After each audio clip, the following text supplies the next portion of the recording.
Mapagpalang araw po sa inyong lahat. Welcome to DJ Sean Stories.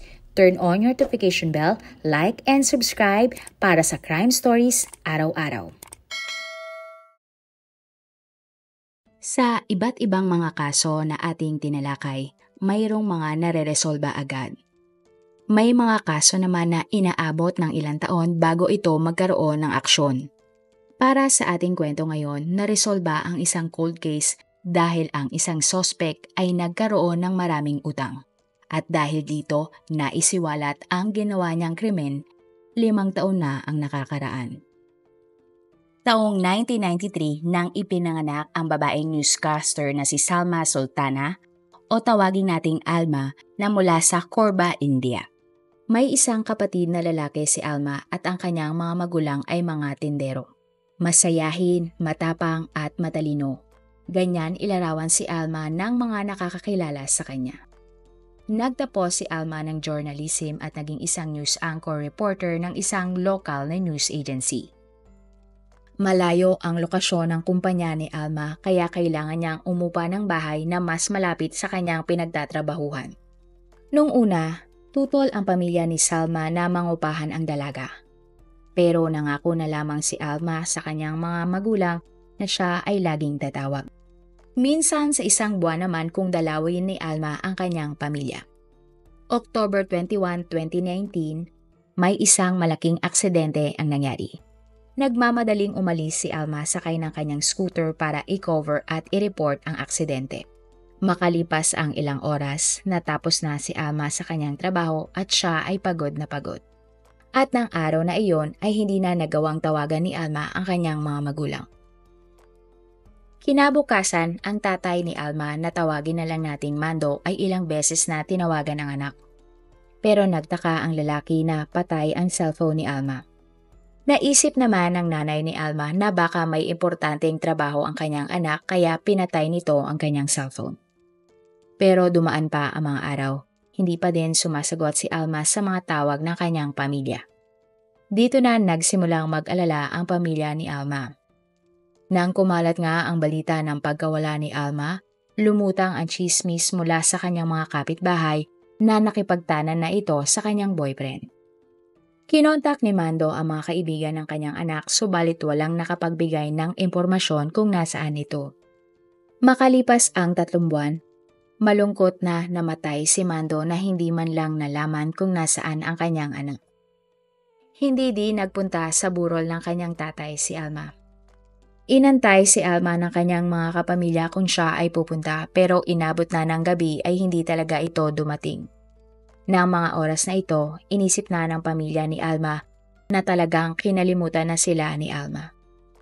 Nagmungkahi naman ang ibang kamag-anak ni Alma sa kanyang nanay at kapatid na i-report na sa pulis ang kanyang pagkawala.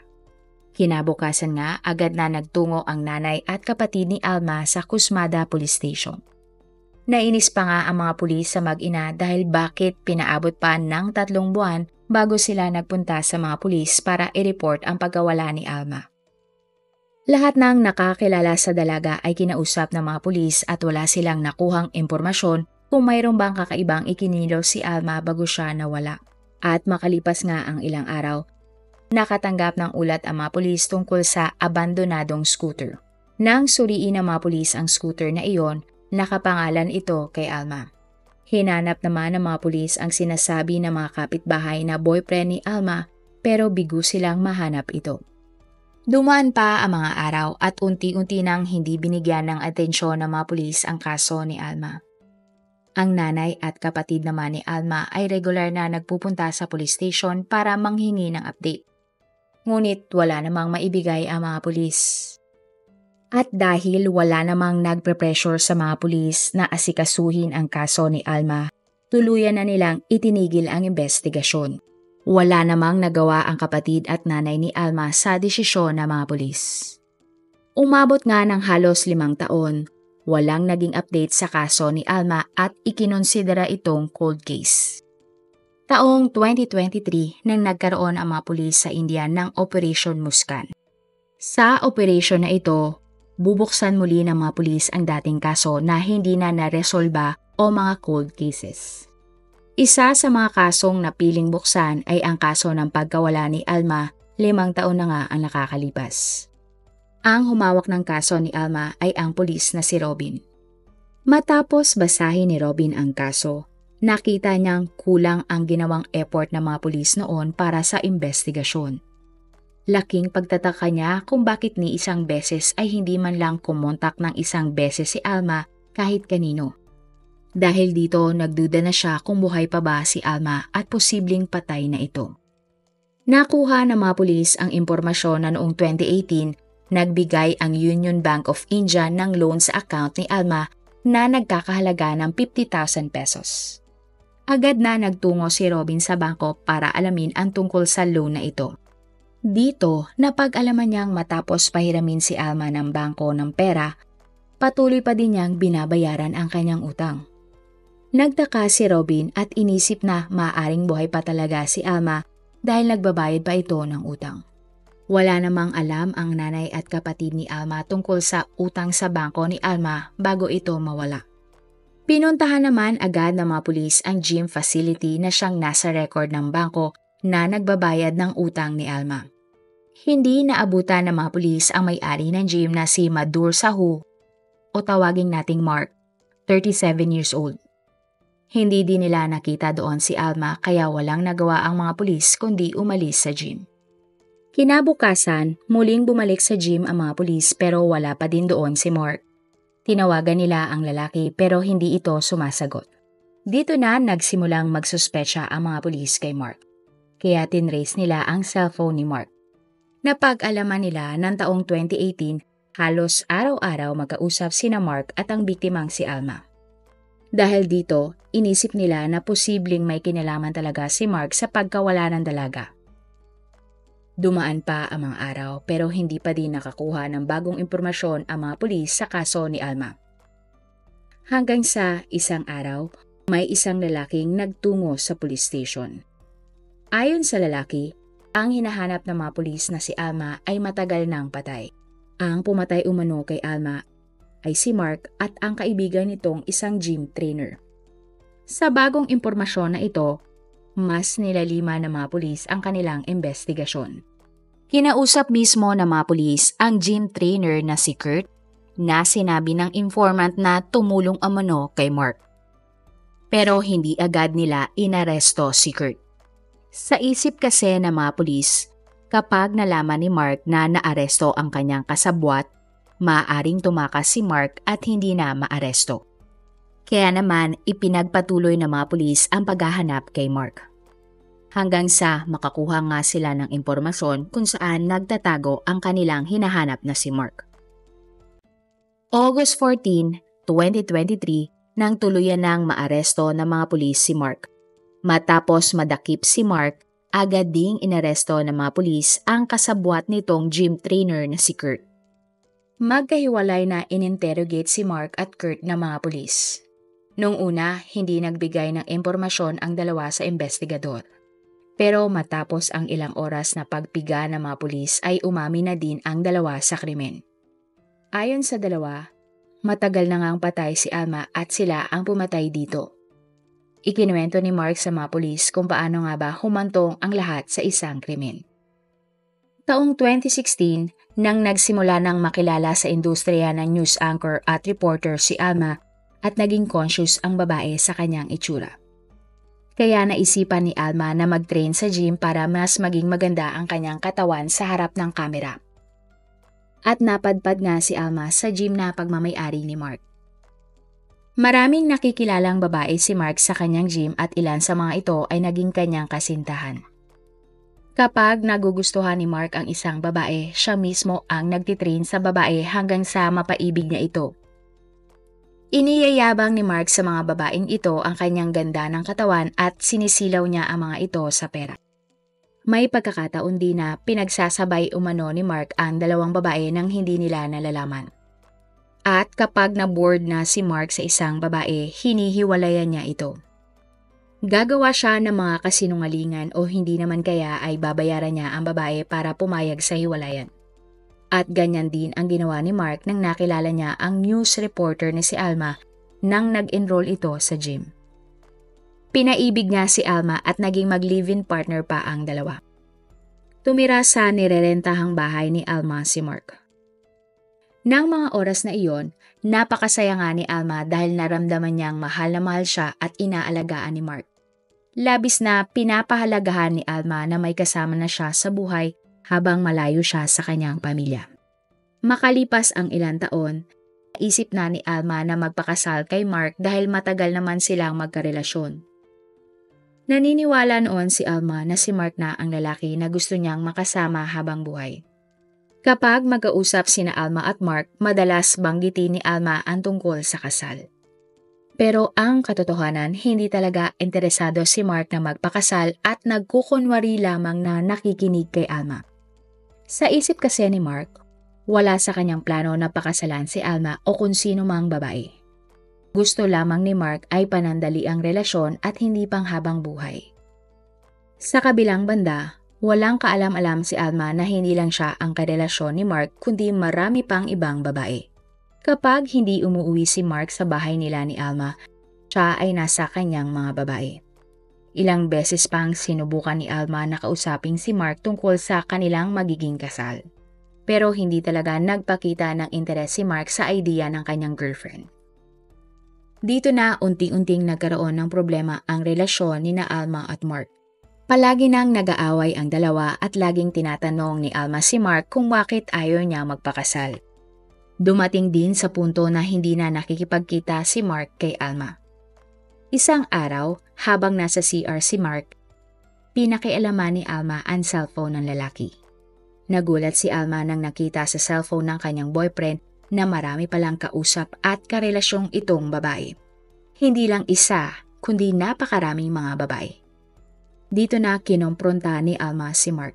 Inamin naman ni Mark kay Alma na marami siyang karelasyon dahil marami siyang nagugustuhang babae. At wala naman daw problema dito dahil kaya niyang suportahan ang lahat ng babae. Sinabi din ni Mark kay Alma na hindi daw siya magpapakasal sa dalaga dahil hindi naman mayaman si Alma. Labis naman nasaktan si Alma sa kanyang mga narinig mula kay Mark. Si Mark naman ay nagsimulang mabahala na baka magsumbong si Alma sa mga pulis at siya ay makulong. Kaya naman isang plano ang binuo ni Mark. Ang pangyayari.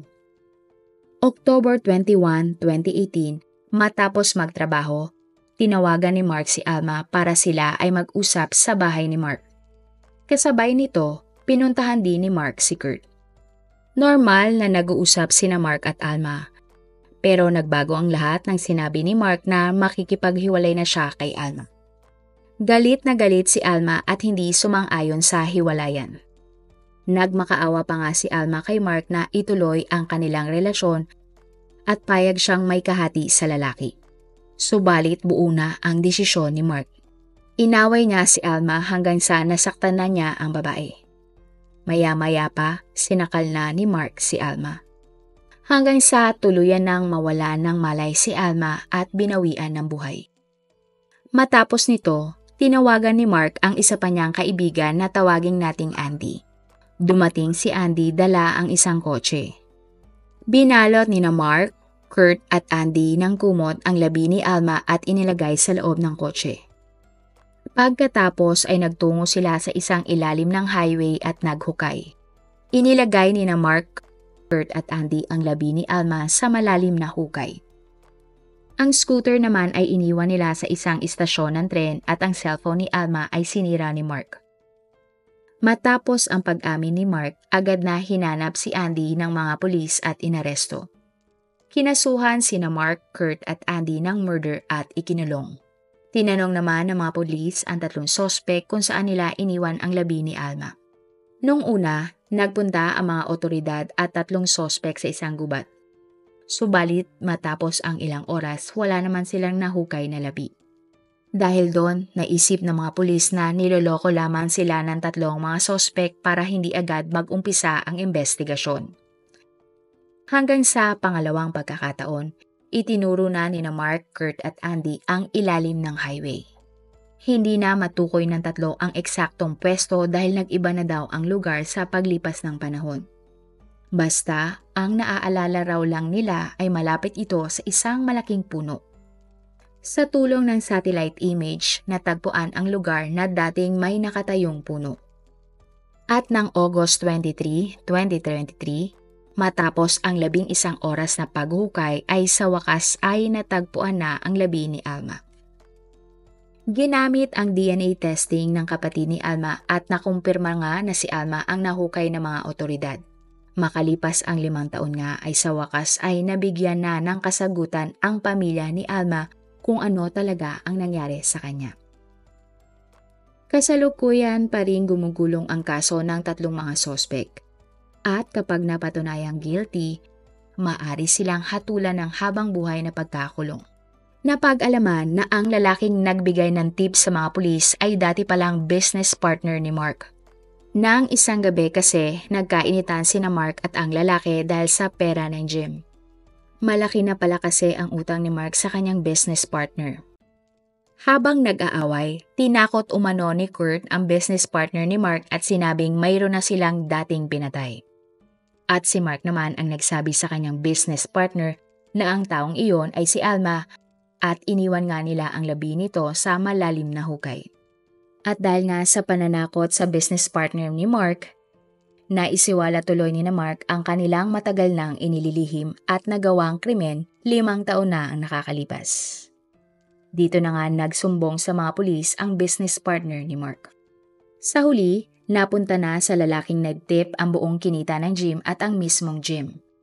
Para naman sa utang sa bangko, hindi talaga si Alma ang nakinabang nito. Ginamit lang ni Mark ang pera para gamitin niya sa kanyang pambababae at sa Jim. Masaya nga ang pamilya ni Alma dahil sa wakas ay natuldukan na ang kanilang paghahanap kay Alma.